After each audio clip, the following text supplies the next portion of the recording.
Hello and welcome to Monday Night Football, episode 92 of the Lions Den podcast. I'll be your host tonight. My name is Carlos and I'm joined by the legendary Fiero Viajero. We're going to be alone holding down the fort for the next couple of weeks as everybody else is on vacation or busy doing their own thing on the side. Louis, how are we? Um, Doing okay. It's been a break really from not just Leon, but sports really in general. NBA season hasn't quite started yet. My Seahawks played a Thursday night game, so there was no NFL for me to watch this weekend. My baseball team fell out of the fight, and so it's been pretty quiet since the start of this Fecha FIFA for me in general. Time for personal reflection about the team and otherwise, I suppose. Yeah, yeah, it's been an interesting first half of the season. Second half of the season's coming up, and we're not in the best shape. We're not in the best form, but hopefully that'll change starting this weekend against Rayados. Everybody who's on the chat, if you guys are in the chat today, make sure to drop a comment or question. We'll post it live on the chat, and we'll be talking about the last game against Juarez, which was a very disappointing match. And then we'll jump into a preview against Rayados, and we'll have a special guest join us in a couple of minutes, Eddie from Rayados 90, to help us preview that match. But let's jump right into it, man. This last match against San Luis, very disappointing. Very disappointing match. Extremely You were there. disappointing. You were there. I was there. So go ahead. Just go ahead. I And was jump in. there. Well, let's just get this out of the way so we don't have to talk about it anymore. Because it's not the most fun thing to harp on or dwell on or anything like that. But we should be talking about an ugly but productive 1-0 win. We should be talking about 3 more points in the table, and that was taken away from us under conditions that at best were dubious. I watched the replay many times. I don't know if VAR had angles that we were not privy to, but I don't see anything in that replay that would have warranted overturning the call on the field. We should be talking about a perfectly good, perfectly clean Tldp goal. I'm not talking about the red cards. There were two red cards in the match. I think a more experienced ref might have called Omar Fernandez's red a yellow, given how early in the match it was and how the fouled player was kind of already falling away from the play. I think there was criteria to call it a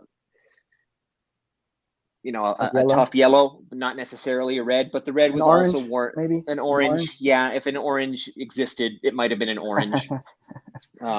I'm okay with the red. I don't really have any major qualms about that. And obviously, the red on the San Luis player was perfectly warranted.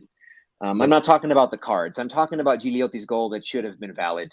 There was nothing in the replay if we're talking about clear and obvious error regarding the call on the pitch, which is what VAR is supposed to come in for. That's why it exists. If we're talking about clear and obvious, there was nothing about that was clear and obvious in terms of an error. There was no clear and obvious error there. We should be talking about an ugly, hard-fought 1-0 win and moving along with 3 more points in hand. And that's simply not how things turned out.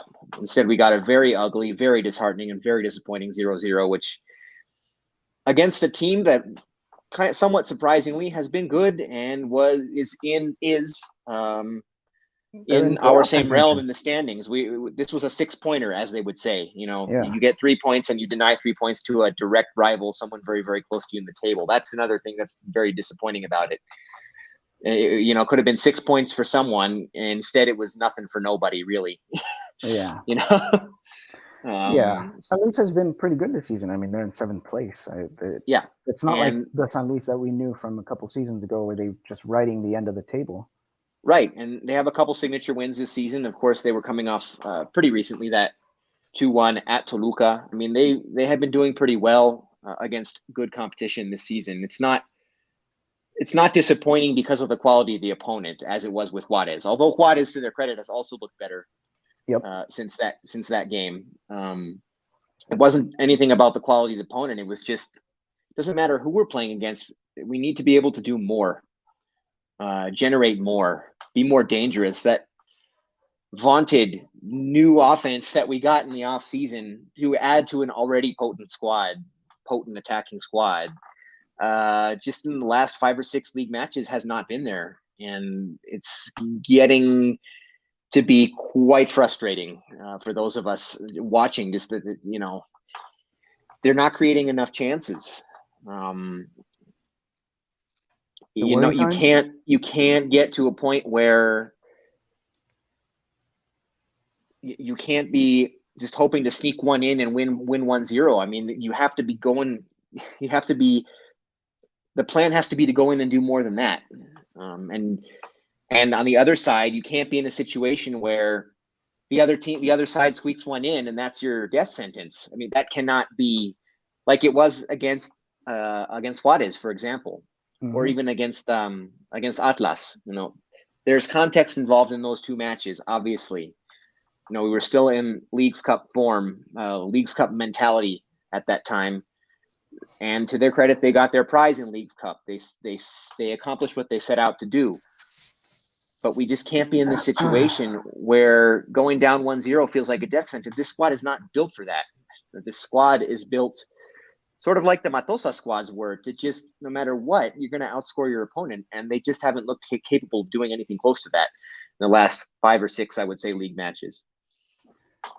Yeah, it's been pretty disappointing. We've gone from riding second place 3 weeks in a row to third to fourth to seventh and now 8th. So doesn't look good. It looks like we're trending downward, but it's still halfway through the season. We can still turn this boat around.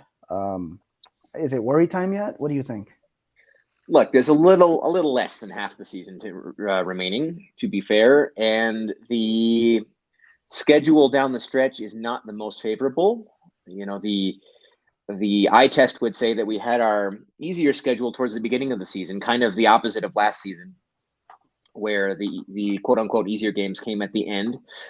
But there are still a ton of points left on the table, and we're in a better position than we were a season ago, where we basically needed to have good results down the stretch to even make it into the repechaje. They did end up doing more than that and got a pretty favorable position in the repechaje, which they obviously wasted. But we're in a better position now than we were at this point last season. I would say it's pretty much get to 20 points. The way the structure is now, it's basically get to 20 points and you got a shot in the repechaje. Now we're already on 15 with whatever, 6-7 matches left. You know, I would say they're going to do enough to get into the repechaje, but they need to start, their play needs to start looking a heck of a lot different.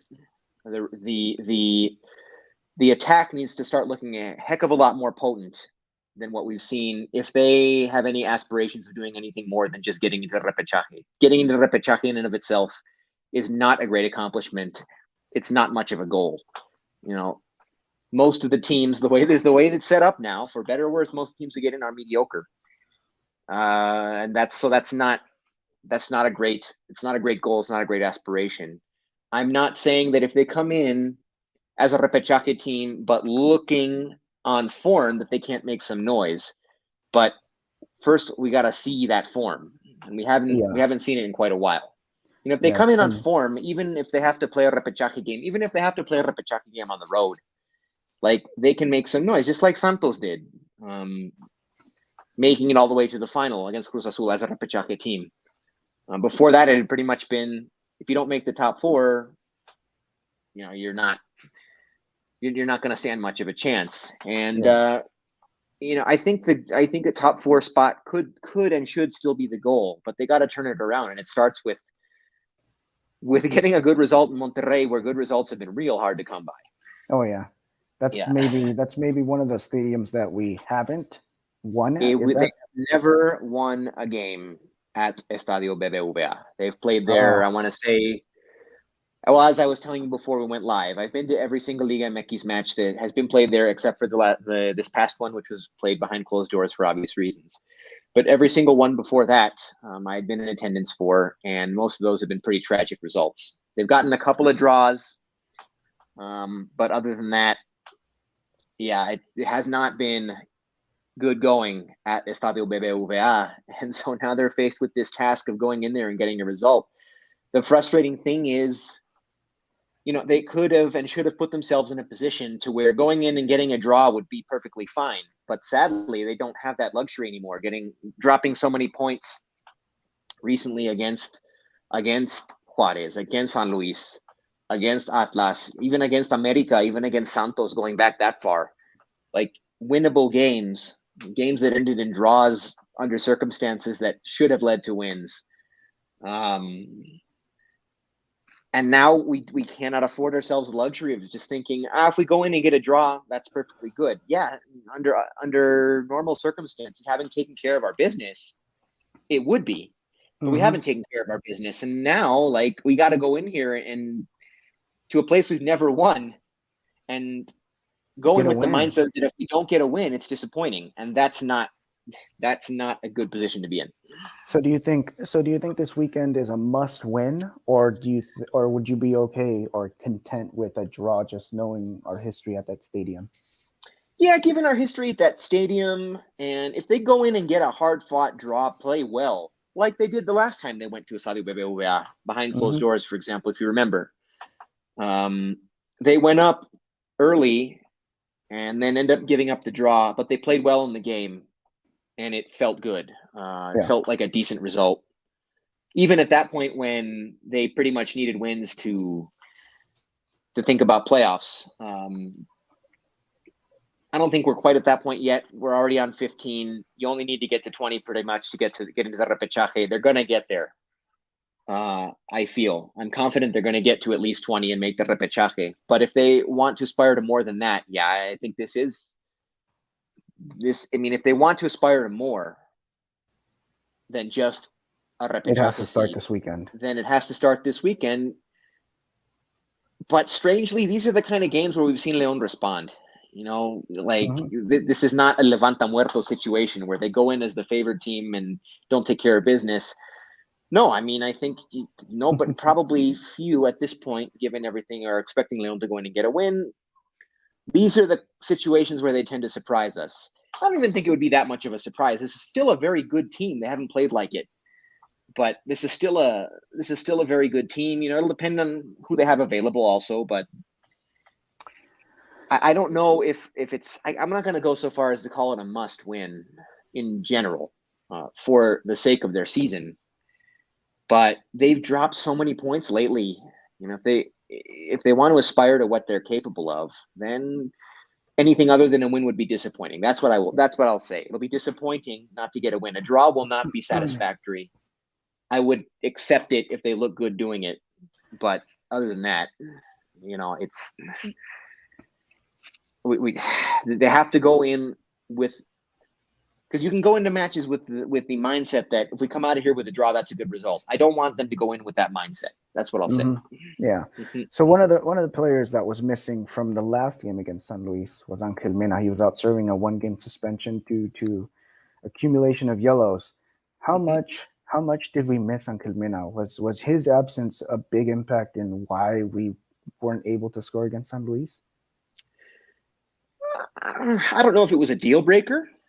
I almost prefer to, because he's been going full speed, ever since he came back, basically directly from wherever it was, Uruguay, where he had played just the night before the last qualifier with Ecuador from the first break.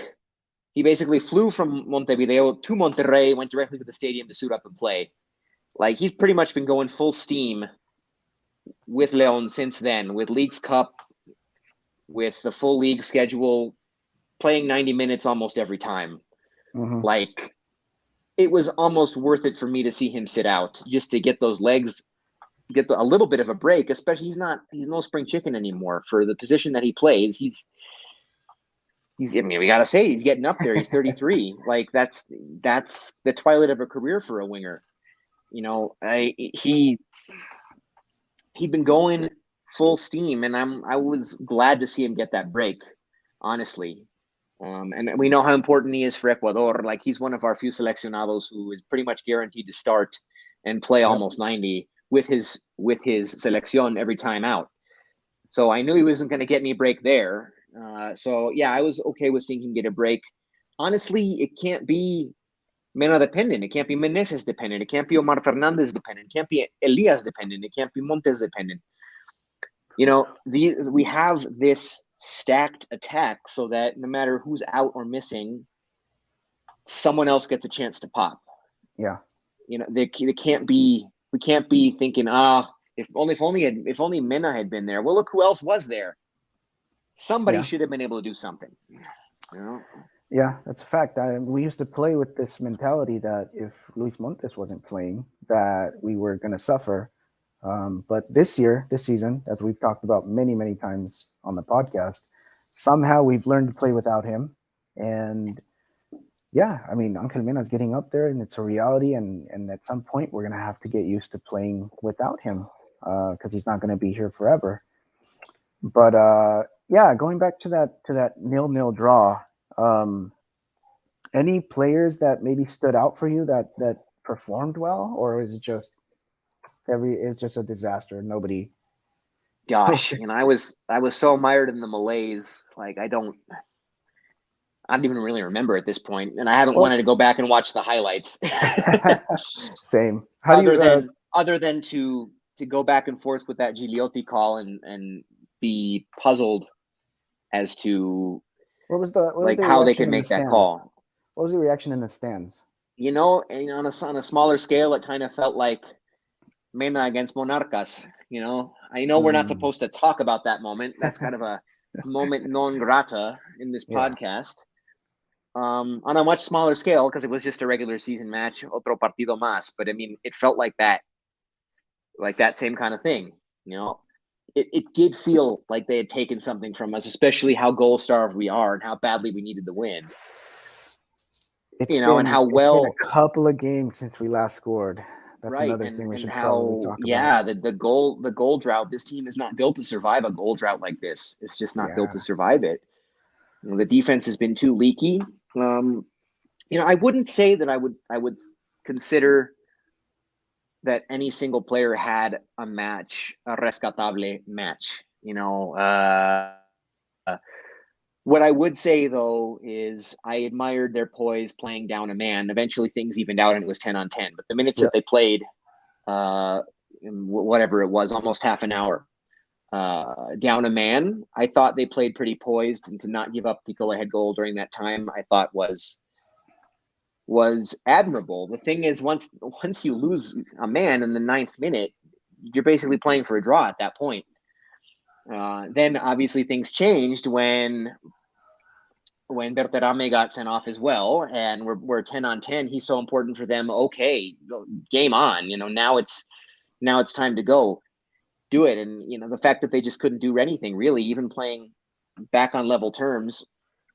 And Berterame out in our attack and all of that kind of stuff. Granted, it was Omar Fernandez who was sent off. We've seen how he has yet to open his goal scoring account in league play, but we've seen how important he is to the scheme.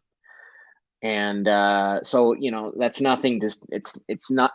We shouldn't discount the fact that his absence, how much his absence meant, given how good he's been and how important he's been for us. But the fact that nobody else could get it going on level terms after that sort of almost erased the small victory of not going down, playing down a man. It's just, I don't know. It's hard to find a silver lining in this one, Carlos. I just don't. Yeah, I think we were all like pretty excited about the second half goal with Gigliotti after coming in. But I really do think that they played their best during that like 30 to 40 minute stretch in the first half after going down a man, because we were close. I mean, Barreiro was like 2 centimeters away from tapping in the go-ahead goal down a man.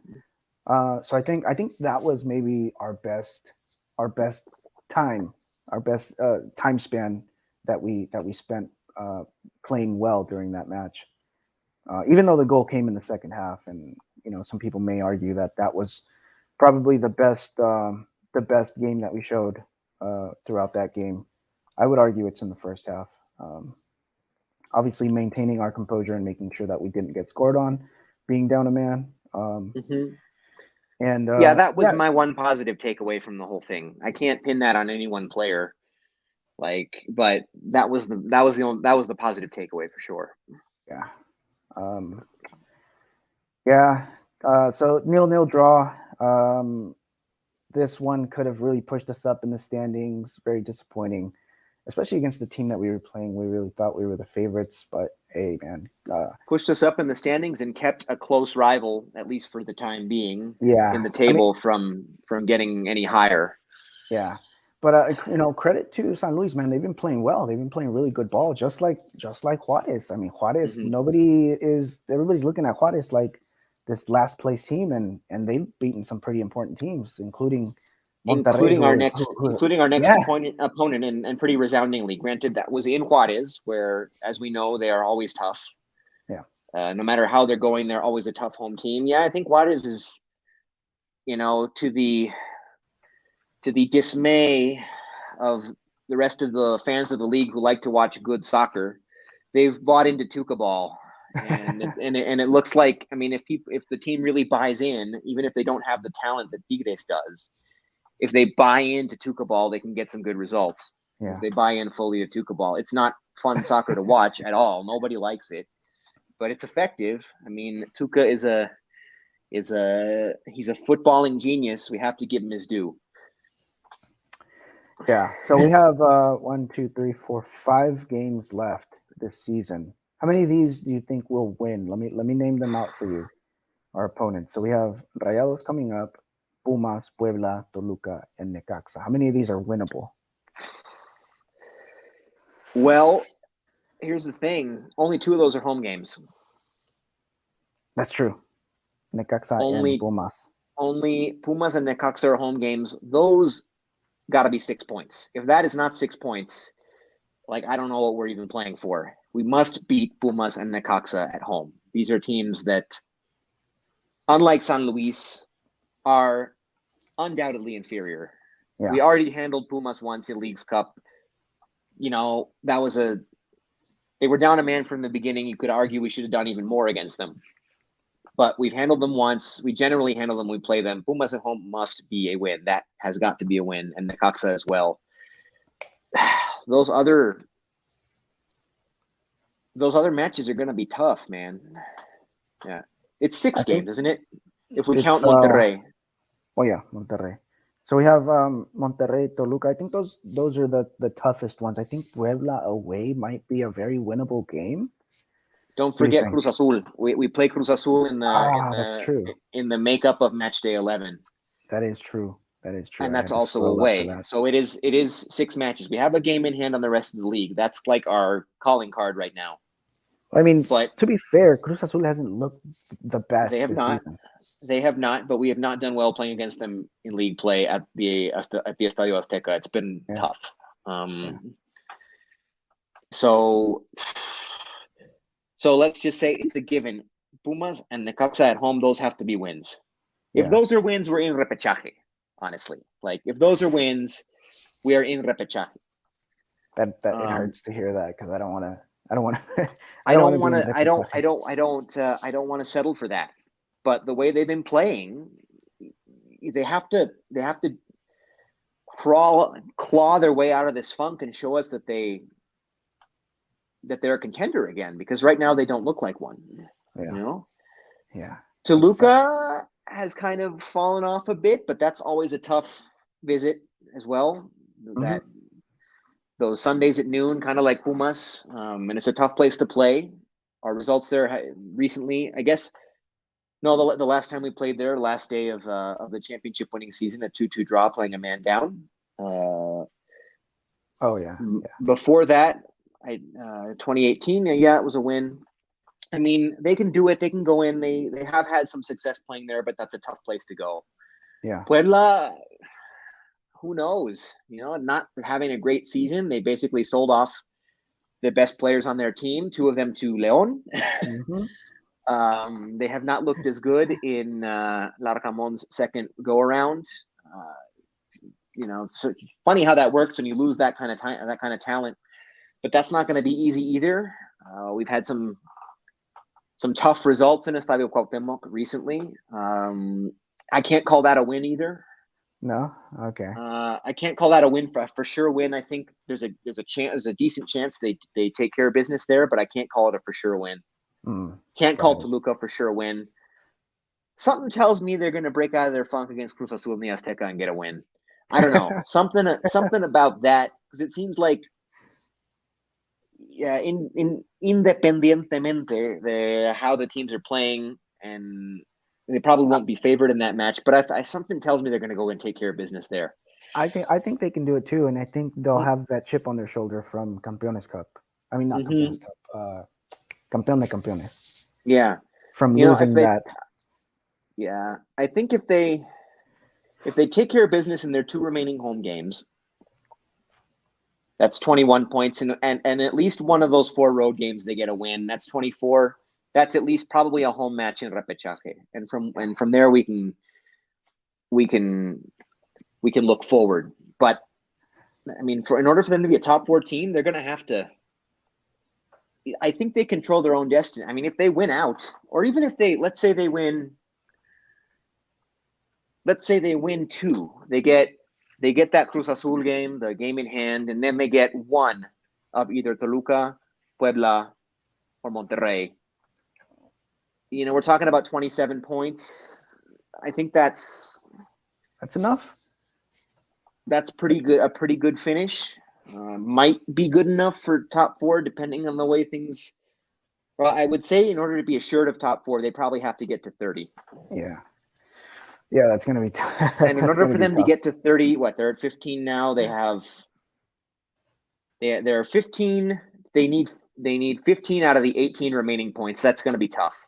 That's tough. That's going to be tough. I don't know if that's going to happen, especially with Omar Fernandez being out this weekend. Right. And a couple of players being really close to getting that fifth yellow card, 1 game suspension. Colombato being one of them. I think the CEO's getting up there. But yeah, very quickly, let's go over the FIFA international break. A bunch of seleccionados this break. Some of them getting no playing time at all, especially with Mexico. William Tecillo, you were saying before we went live, he didn't get any minutes, which is good. But everyone else seemed to get some activity, especially Angel Mena. I think he played all the minutes. Oh, he always. I mean, he is one of the workhorses for Ecuador. He always is, and probably will be until he retires. Yeah, I mean, he was well rested, so I can see why they chose to start him.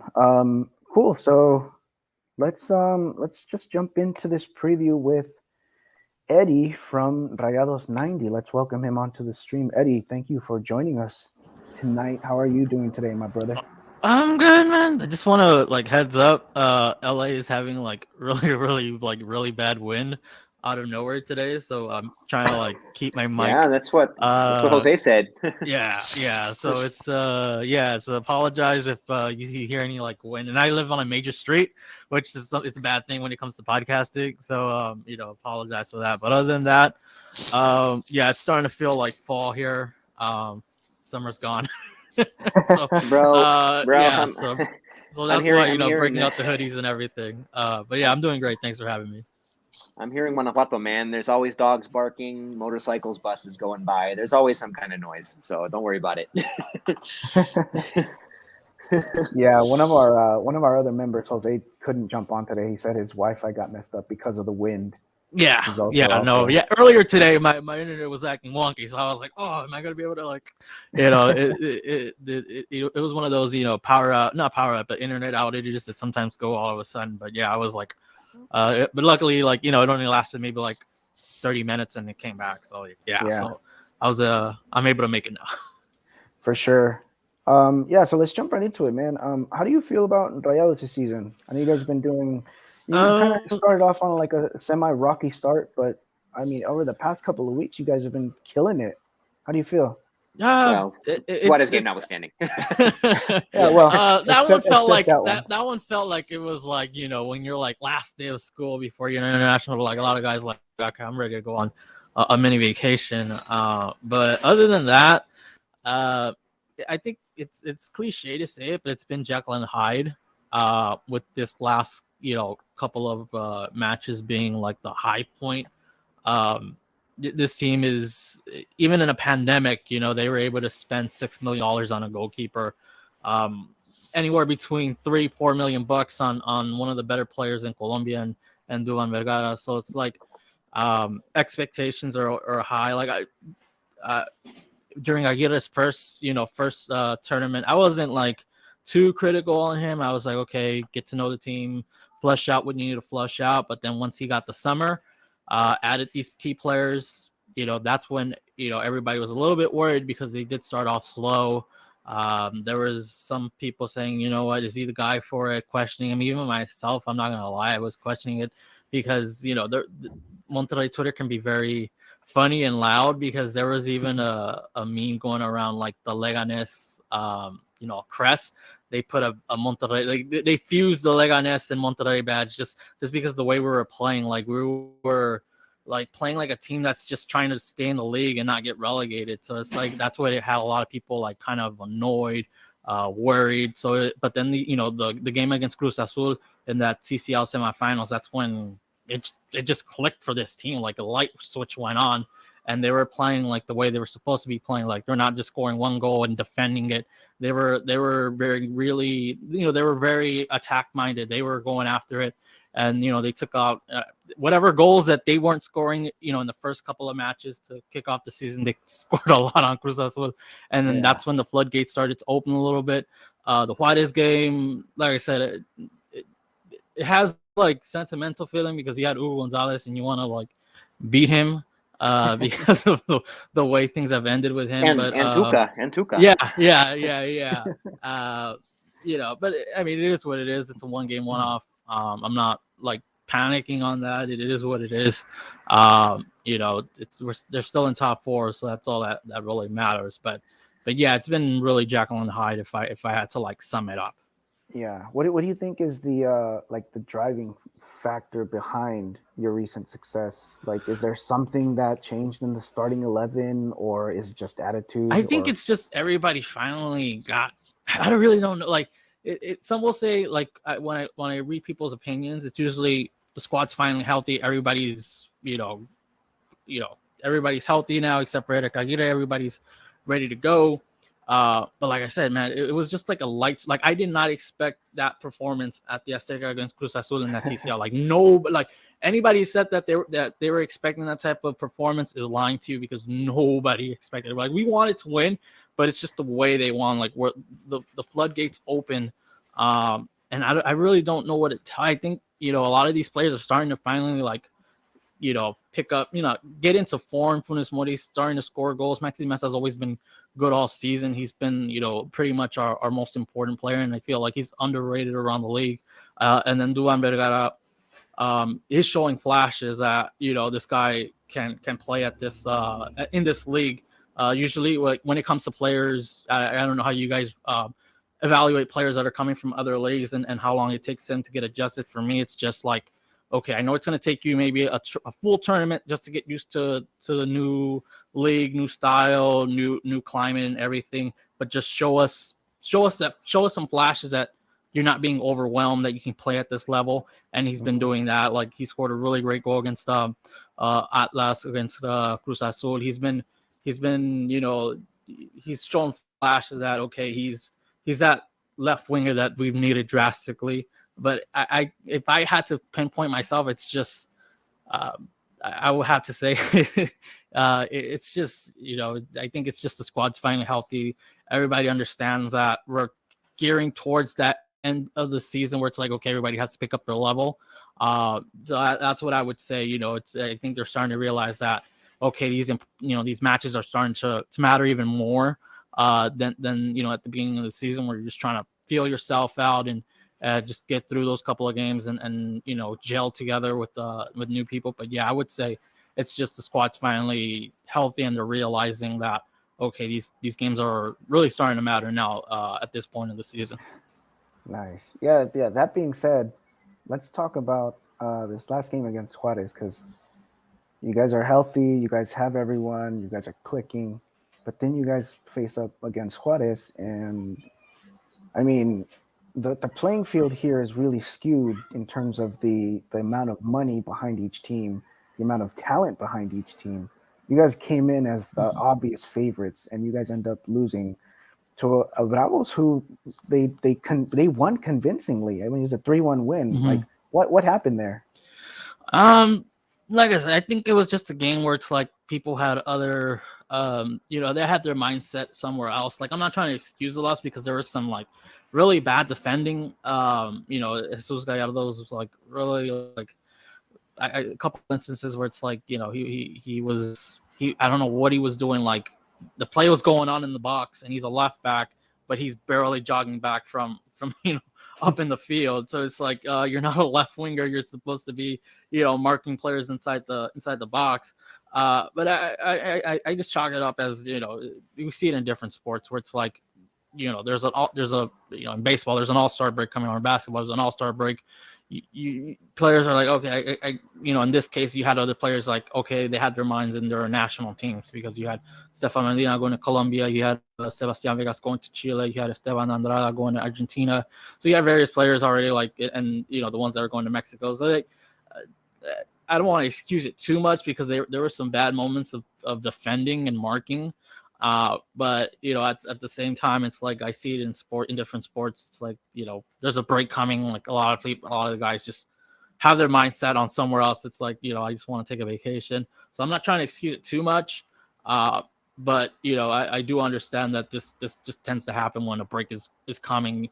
But if I had to, it was bad defending, but it was very sloppy too. So it's, I mean, I don't want to put too much into it because, like I said, a break was coming. But if I had to say, okay, what was really the problem? It was just bad, sloppy defending. There was just, it wasn't the most prettiest of marking and defending in that game. Yeah, it was pretty interesting match. Pretty fun to watch, by the way. Louis, got anything for Eddie? Yeah, I don't know. I mean, hopefully that apathy heading into a FIFA break turns into a hangover coming out of it. You know what? All I can say.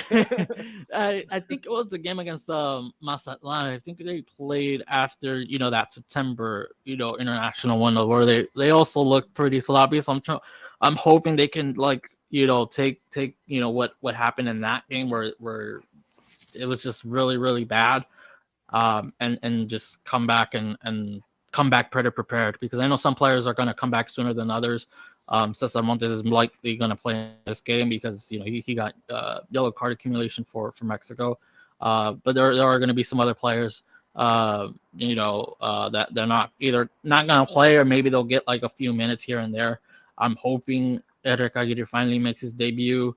But if I'm like Leon, I take advantage of maybe some of the kids that they'll likely play, because to give a reference to people who, if they just roll out, a mixture of players who didn't, play with their national team with some of like the younger players, I look at that last game where it's like some of these kids just don't look like, either they're at the level to be playing for the team, or they're just too overwhelmed to get an idea of what they can expect. So you think Rayados might trot out an alternate lineup, or more juveniles or something like that for this game? Yeah, I think it's going to be a mixture of their second division team Rayados, and then it's going to be a mixture of players who didn't get national team action, because I think the last game for like the South Americans is on Thursday. So it would be, they're not going to throw out Stefan Medina or Sebastian Vegas, on Saturday, especially if they get like starter minutes. So, I would say, especially that fullback spot, I would, if neither of those players play, then maybe you get one of them. But if both of them start for their national team, I would see, kids, depending on who they go with, I would say kids will likely be, the fullbacks in that game, especially if Medina and Vegas start for Chile and Colombia on Thursday. Yeah, I think Leon doesn't have that luxury. I think they're going to try to start all the international players that, even if they play on Thursday. Angel Mena, who's always a stalwart, a staple, as we were saying, for Ecuador. He played in Montevideo, Uruguay, in the last FIFA break, the day before flying into Monterrey to play against Tigres, and he was scratched originally, but then he got there and started like that very next day. I assume, we just can't afford. We just can't afford it, man. We need these points. We got to take this as seriously as we possibly can. And I don't expect to see much of a rotated lineup. I would hope not to. I mean, RIP to these guys' legs, but we need our best available lineup. So I'm hoping Leon does not do the same thing. I hope we don't see a heavily rotated squad on our part. And I hope that if Monterrey does have one, that we take advantage, like you said. I really do. Yeah. If like I said, if anybody needs like a reference of what a mixed squad Monterrey will look like, I won't say what players will likely play in terms of like the from the second division squad, but like I would look at that Atlas game where it's like a mixture of players who came back from like the September call-ups, where it's just you had a Cesar Montes brother and you had other like veterans in there too. So I would say if anyone like wants an idea of what they'll face, it will likely be what they did against Atlas. Nice. Yeah, man. Hopefully we get to play against your kids and we can get out of there with the win, because historically we have not done well at your stadium. So it would be nice to get out of there with 3 points. Let's talk about a player that is our player, but he's currently playing with you guys. And he's not going to be playing this weekend because I think he got injured. He got injured for Costa Rica. He's out for like a month. Yeah, unfortunately, I wanted to have him play against us. But how's Campbell? What are your thoughts on Campbell? What does La Afición think about Campbell? How's he been doing for you guys? I like him. He's a quality player. It gives Monterrey more depth because he can play right, left wing, right wing. It allows Monterrey to like rotate between Mesa, Vergara, and Campbell, and that's like a luxury we haven't had like in years. So like he provides that. He's looked pretty good. It'll be interesting to see if they decide to pick up that option to buy. I would if it were up to me, I would pick it up just because I've liked what I've seen. Definitely a guy that can create. The only like issue with him is that around 60, 70th minute, he tends to look like he's out of gas. That's the only knock.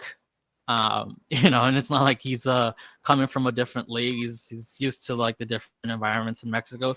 So that will be the only like concern our end. He does get a little bit knocked up a little bit with injuries.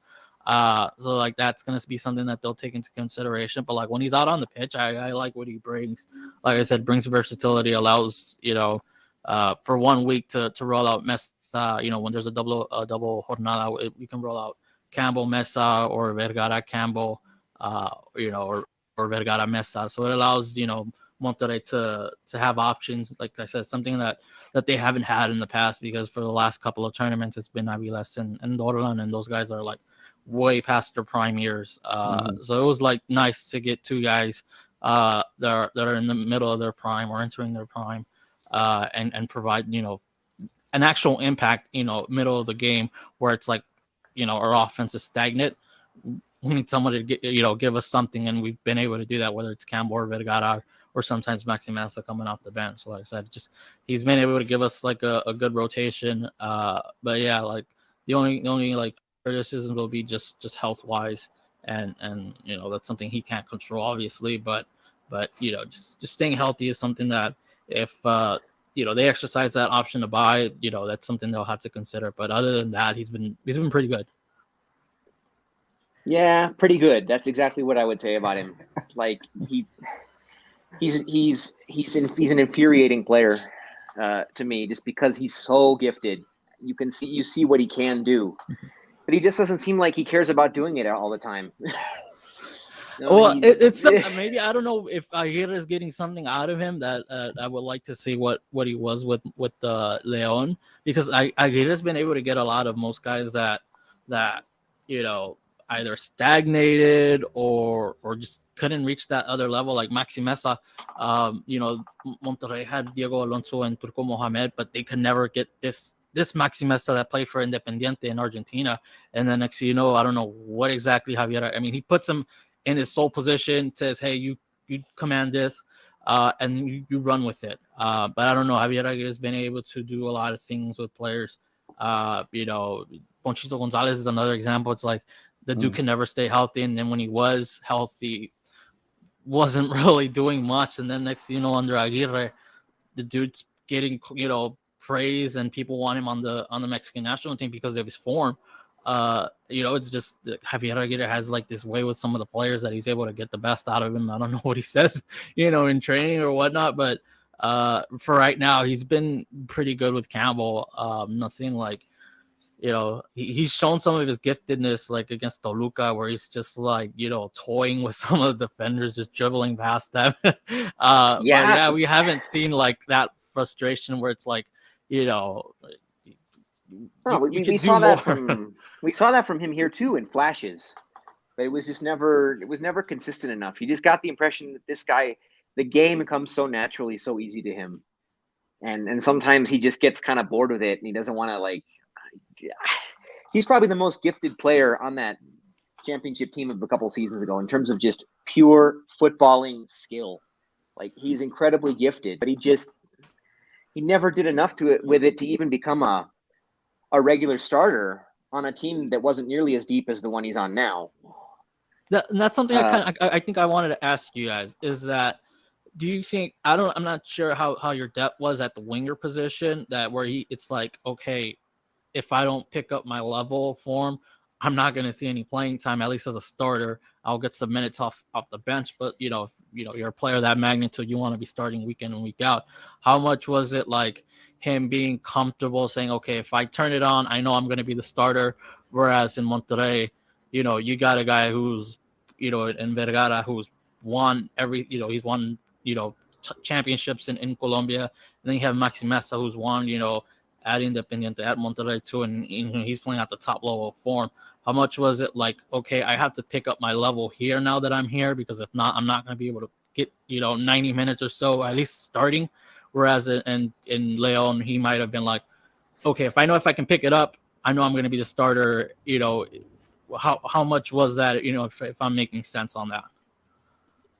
Well, that's exactly what should have been going through his mind the entire time, because exactly, Leon is a deeper team now than the last time these two clubs faced off. But they were already pretty deep. The thing is, our attacking core is pretty fluid. Whether we're talking about a target man, a winger, an attacking midfielder, all these guys are moving around and switching places and being dangerous in different areas. That's what kind of made them so good for so long under Ambriz. And there's still something to be said about their ability to do that. And we have Meneses, we have Mena, we have Montes, we had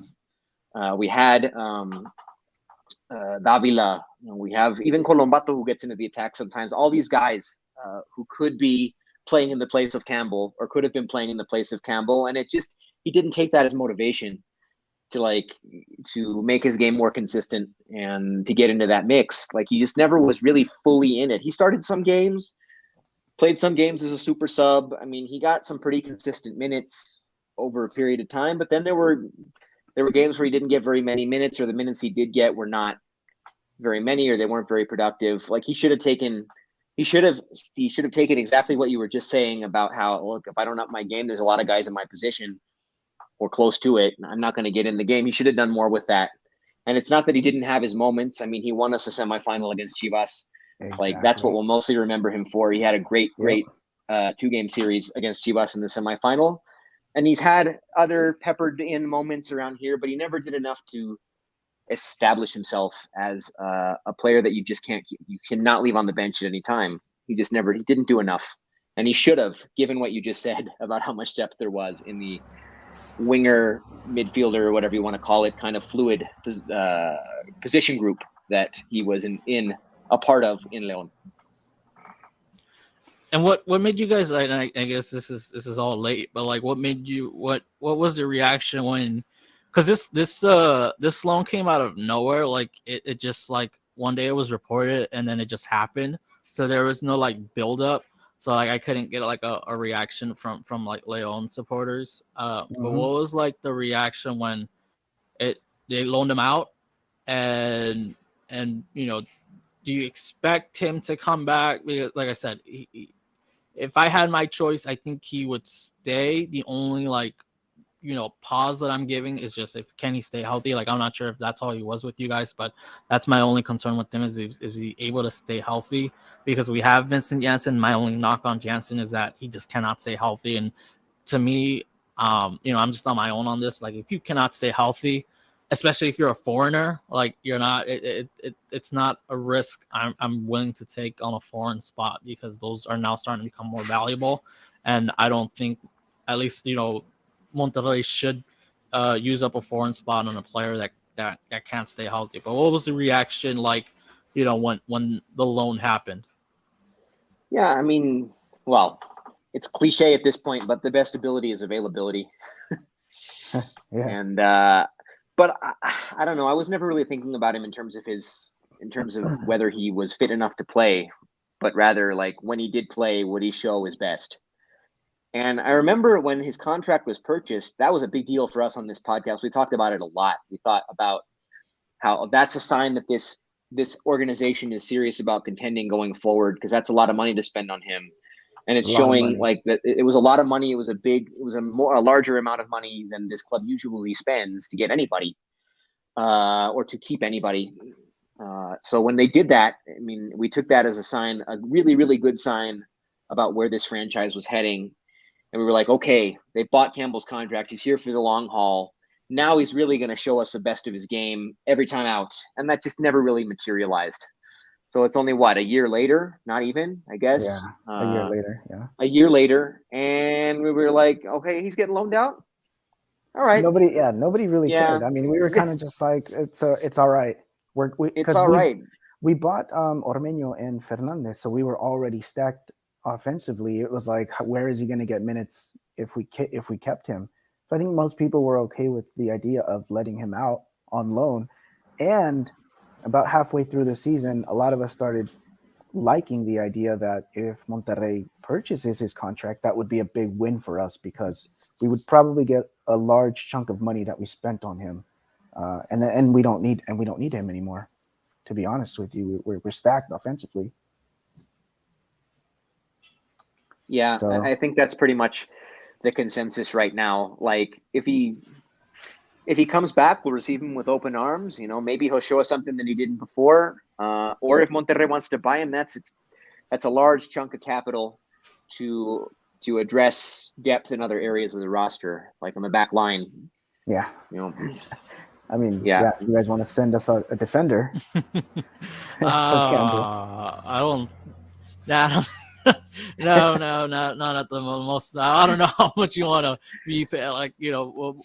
What's been like the main issue of Monterrey keeping players that should be like leaving, like Avilas and stuff. It's just that you want to get rid of them, but if you sell them to another LigaMX club, they're not gonna want to pay their wages. Yeah, we've had the issue with like Orete Vizcaya too. Like that guy, he we wanted to get rid of him, but nobody wants to. I think when we got him to go to Peñarol, we were able to we had to cover I think a good percentage of his wages. So it's like those are one of the things when if you want a quality defender, it's just like they're making a lot of money. Are you going to be able to afford to pay him what we're giving him? But like I said, I like Campbell. I think it'll just depend on if he can stay healthy. Because if he can't, then we already got another forward that can't stay healthy. It's just, I think, to me, it's all going to come down to health. Right now, what we were talking about is his form. We haven't had any issues just because we don't need him to be, we don't need him to man our attack, or at least even be the second guy in command. It's just give us rotational depth. When we call upon you either to come in the game or when it's a doble jornada, show us something, give us, so it's like, we're not asking him to do too much at this point, just because our attack is starting to look stacked, especially over the last couple of weeks. But I think, like I said, it'll all depend on if he can stay healthy. If he can stay healthy and prove that he can contribute, I think we'll be okay with buying whatever the fee is. But if he can't, then I don't think they'll take the risk to buy him. Yeah, man. Yeah, I mean, like Louis said, if he comes back, we'll welcome him with open arms. If you guys want to buy him, it's all good. It's all good on our side. Let's get into predicted lineups. I know we already kind of talked about predicted lineups. You told us you guys might play a lot of youth talent this weekend, but give us like a rough starting 11 for this weekend for Monterrey. I think they're finally going to start. I would hope they're going to start Eric Aguirre at left back. I would say the center backs would maybe be like Alan Montes, Cesar Montes' brother, and Cesar Montes. I think if Hector Moreno starts for Mexico, and Stefan Medina start for Colombia, and Sebastian Vegas, I think you'll see like a mix of youth at the fullbacks, and then at center back you'll see Cesar Montes for sure, because he's not playing the Mexico start game. And then I gotta look at if they'll like use Alan Montes' brother to play with him, or if they'll use someone else.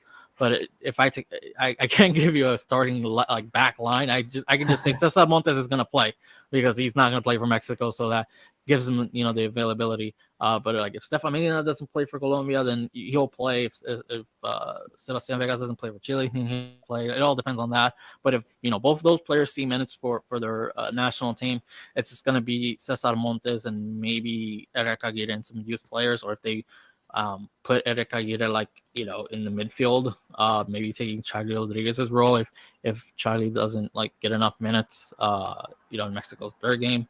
But like the midfield will likely be Cesar Ortiz. He looks like he's healthy.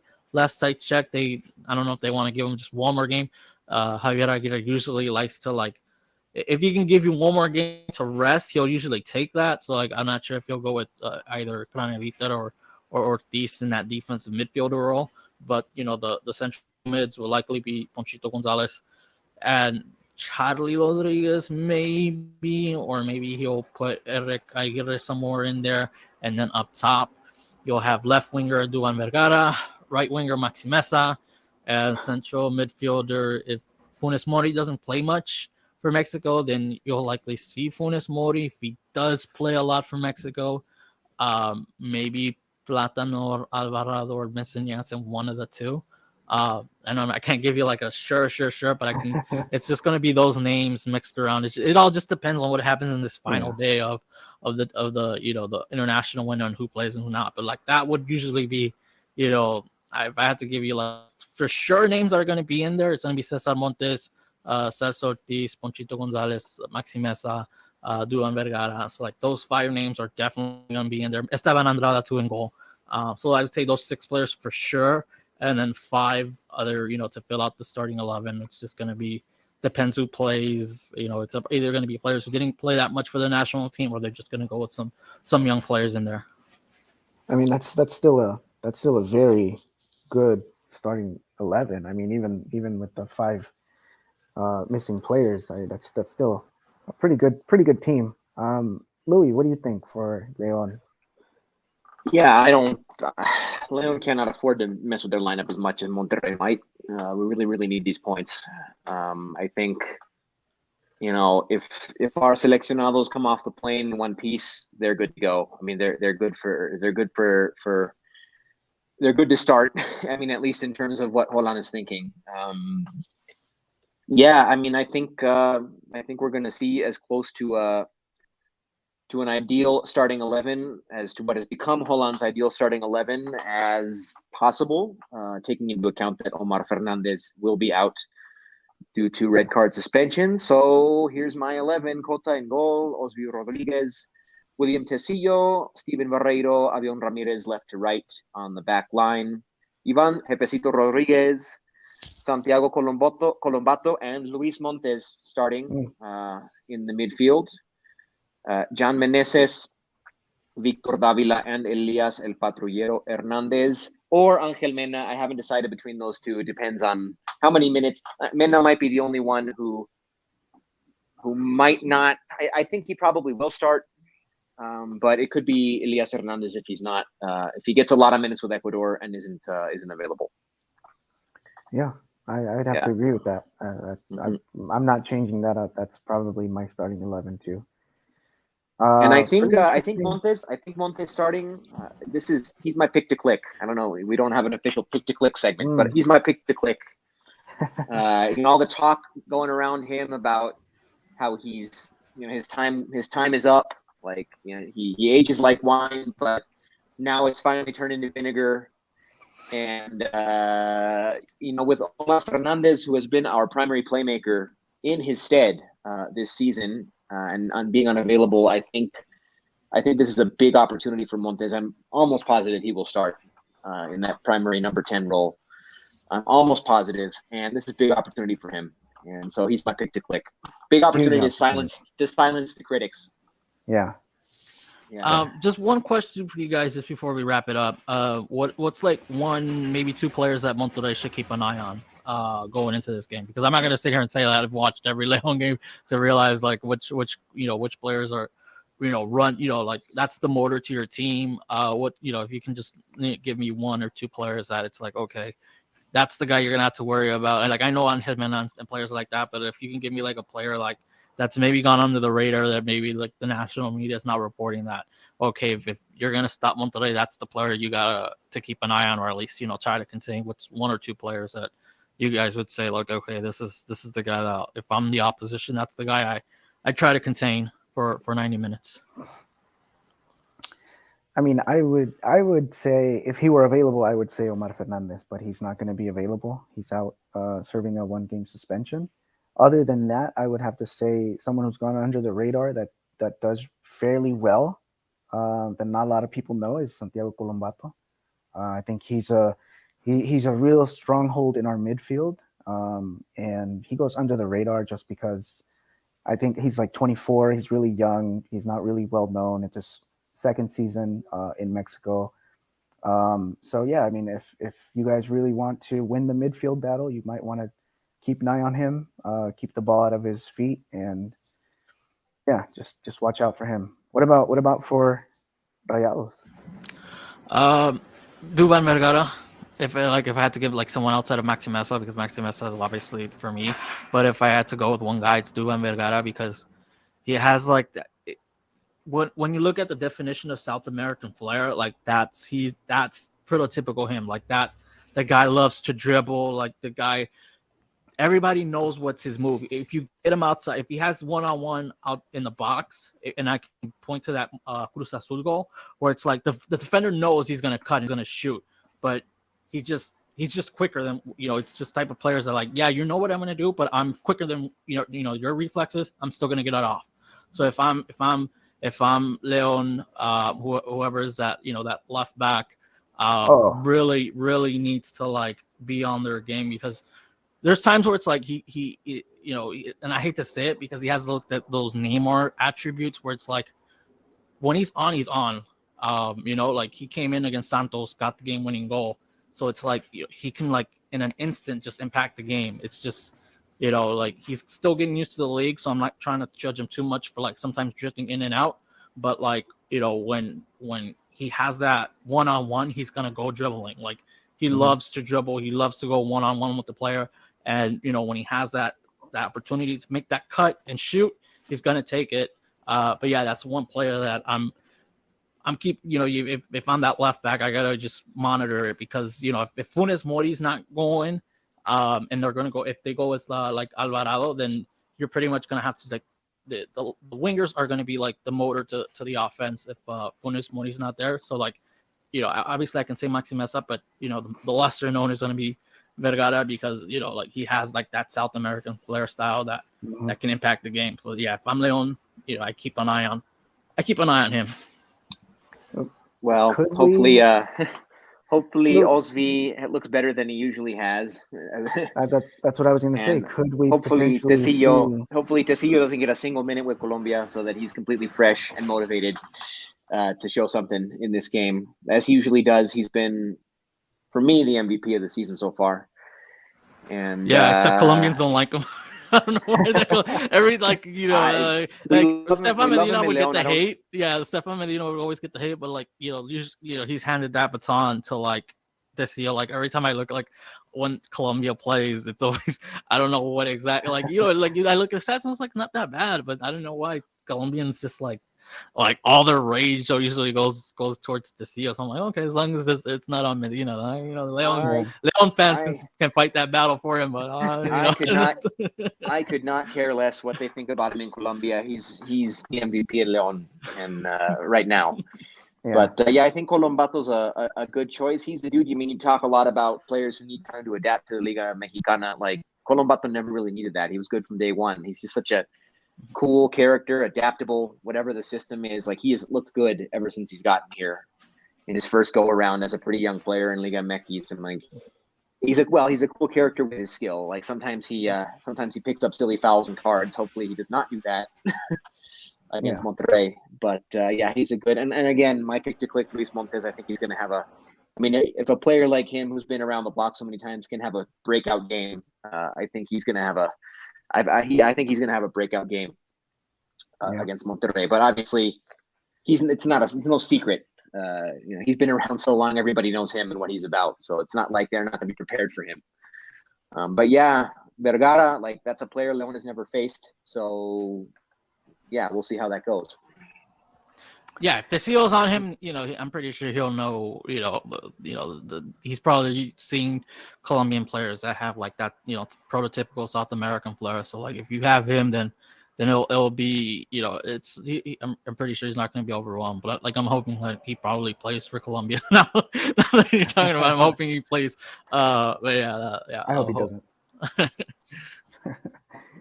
Well, even if he plays, he hasn't played in these first two of the three. So even if he plays in this last one, he'll probably still be good to go, unless he gets hurt, which hopefully he does not. Yeah. Knock on wood. Yeah. All right, so let's jump into predictions time. What do you guys say? Let's do it. Let's do it. Prediction time.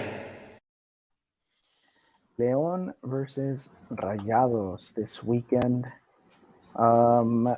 Eddie, go ahead and give us your prediction for this weekend's match. I'm leaning towards 1-1, just because like I have that back into my mind against Atlas, the most recent like game where they're coming back from an international break. So I think if it's like a mixed lineup of young players and regular starters, but I think the players know that the America game is on the horizon, so they want to be on this tip-top form heading into that later this month. I'm gonna go 2-1 Monterrey. I'm gonna go 2-1. Wow, Louis. Yeah, I'm gonna go 2-1 León. This is make or break time for León, more so than for Monterrey. I'm hoping that hangover that comes into play for Rayados, and I'm hoping we have a full complement of seleccionados available. I'm coming back motivated from being around their gente, and I'm hoping the rest of our guys have good vacations to recharge and recuperate in Cancun or wherever they might have gone. And I think they're going to come back ready to play. It's make or break. If they need to start getting results in tough places if they want to still be thought of as a contender. I think they know that. And I think it starts with the first win of any kind ever for León at Estadio BBVA. I'll be there in person in the club seats. So, hopefully they show me something pretty for the first time ever. Nice. Yeah, I'm going to have to agree with Louis on this one. Obviously, you don't want to see your team lose. If worse comes to worse, I would not be mad at a 1-1 draw, but you want to see your team win, so I'm going to go with a 2-1 win for León. And That's our predictions, guys. Before we get out of here, I want to do some quick hitters with Eddie. I have 5 questions for you. True or false? True or false? We didn't talk about Javier Aguirre, so this is the first. This is the first question. Javier Aguirre is currently the best coach in the league. I'm gonna go false. It's just if you can wait, talk to me at the end of the season, if you can deliver both the league and the CCL, then yeah, I'll go yeah. If you can deliver, like at the end of the day, they brought him in a lot. They paid a lot of money to win trophies. We still have like that sour taste in that Santos game. He had a lot of criticism at the first half of this season. So I think he's top 5. But I wouldn't go as far as to say he's the best in LigaMX right now. Don't forget the Club World Cup, because if he wins the CCL, there will be a Club World Cup appearance. Club World Cup appearance before the semester is out. Next one. Duran Vergara is your best signing this season. No, it's just Esteban Andrada. Like we had, you go night and day between Hugo Gonzalez and Andrada. The guy, it's just the way different. It's nice to have a good goalkeeper that that's gonna make that save. There's a lot of if I had to go back, that Toluca game where it's like Toluca's really really good, and it's just Andrada keeps them out of the net for some. Like if I had to say like, oh, what's the game that a goalkeeper has won us? It's been that game against Toluca at the top of my head without going back and looking at the stats and everything. It's that that game against Toluca where he just made really good saves. As much as I love Vergara, it's Andrada, and they paid $6 million for him, so it's like he has to be the signing of the season. Rayados will exercise the buyout clause on Joel Campbell. No. If I had to go at the top of my head, no. If he could stay healthy for this final stretch, come back. Like I said, we have Vincent Janssen, a foreign player that just can't stay healthy. He's he has quality, but just can't stay on the pitch. I wouldn't want Monterrey, risking another foreign spot for a player that can't stay healthy. If he can stay healthy, I'm not sure if it's a season-long loan, if it was just for this tournament. If he can show next tournament that he can stay full healthy for an entire season, then I would say yes. I'd be more comfortable saying yes. But at the moment, if you're asking me right now, if you're twisting my arm, I would say no. Rayados qualify in the top 4. Yeah, I'm gonna go. Yeah, I think I think they've realized that we're entering this final stretch of the season. They're starting to turn it on. I know they had that hiccup against Juarez, but they faced Cruz Azul. They dominated them. Toluca's been really good all season. They beat them. At Santos. Santos is always good. Every tournament they took care of them. So it's like, okay, this wave that they're on before the Juarez game, they defeated quality opponents. They're usually teams that are usually in the mix for the league. So I would say, yeah, they got to fit. And a lot of them understand, like, they don't want to be in that repechaje.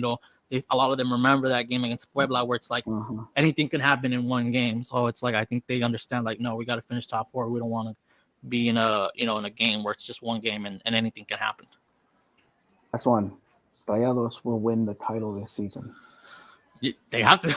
It's like, I can't say no. No. I think time. No, they have to. They spend even like I said, even the pandemic year, they spend a lot of money for a team. So it's like, yeah, they have to. So they got to. The bar is set that high.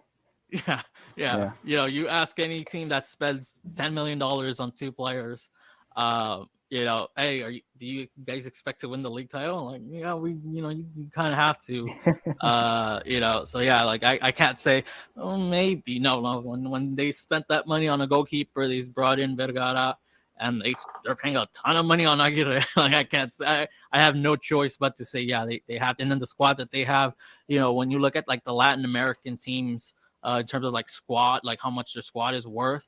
It's usually the Brazilian clubs, Boca Juniors, River Plate, and then you get Tigres and Monterrey in there, and then on that top 10. So it's like, yeah, no, you have to, like, there's no other option. So yeah, they I can't, I could say, I'll be honest, when I, if the team's not looking good, no, But when they spent this much and they're finally showing like their form and what they can do when everything is hitting, then I would say they can win it. Yeah, but for as much money as they always spend, they don't win the league as often as you might think they should. That's what I love about LigaMX. You can go the big spender route, or you can go the Oakland A's Moneyball route like Leon has and still be successful. So we'll see. That's what I love about Mexico compared to the European leagues, which frankly bore me because it's the same 2 or 3 teams in each one winning everything every year. Like that's boring. I like the variety in Liga MX. That it's not just about you spend the money, but then you gotta put out the product. Yeah, that's a fact. Eddie, well, we want to thank you for your time. Thanks for coming on, dude. It's always a pleasure to have you here. Hopefully we have you back for Liguilla if Leon and Monterrey face off. But yeah, man, you're welcome back anytime. Thanks for coming on once again. Anybody who was listening on the comments, make sure to follow Eddie. Eddie, go ahead and shout out your socials. Yeah, if you want to follow, I always do like GIFs, clips, everything. Even though when I'm supposed to be working, since I work from home. But like, if we have a podcast, follow it at Dialis90. Work's kind of like gotten in the way of recording just because work's gotten. That's not like we don't want to do it or anything, but it's just sometimes life gets in the way of projects. But on Twitter, it's on match days, I'm always putting out clips, gifs, whatever. So if you want to follow, especially for this match, just at Dialis90, everything's spelled out, the 90 spelled out. So yeah, if you want to just search that on Twitter, that's pretty much it. Cool, man. Thanks a lot for coming on. Any last words? No, man. Just those Leon games are always fun. Like the one I always have in the back of my mind was like the first game of like the pandemic season when everything came back, and Stefan Medina, his Paisa voice came out. Like the way Paisa stuck from Medellin. That's the one. Every time I think about Leon, that like little clip. If anybody can look it up on Twitter, or I'll probably share it out. I'll probably share it out on Saturday, just because he has that like if you want to hear like a color like the way the Paisas Colombians talk, like that's right there. But yeah, no, it's always fun to play Leon. Those are always fun matches. So yeah, I hope everybody just enjoys it because it's a good measuring stick for both teams. If you want to measure yourself how you are, especially at this point in the season, you got to either beat the good teams or good results when you're on the road. Yeah, for sure. All right, man. All right, well, we're gonna head out. Thank you guys have a good night, on. everybody. Have a good night.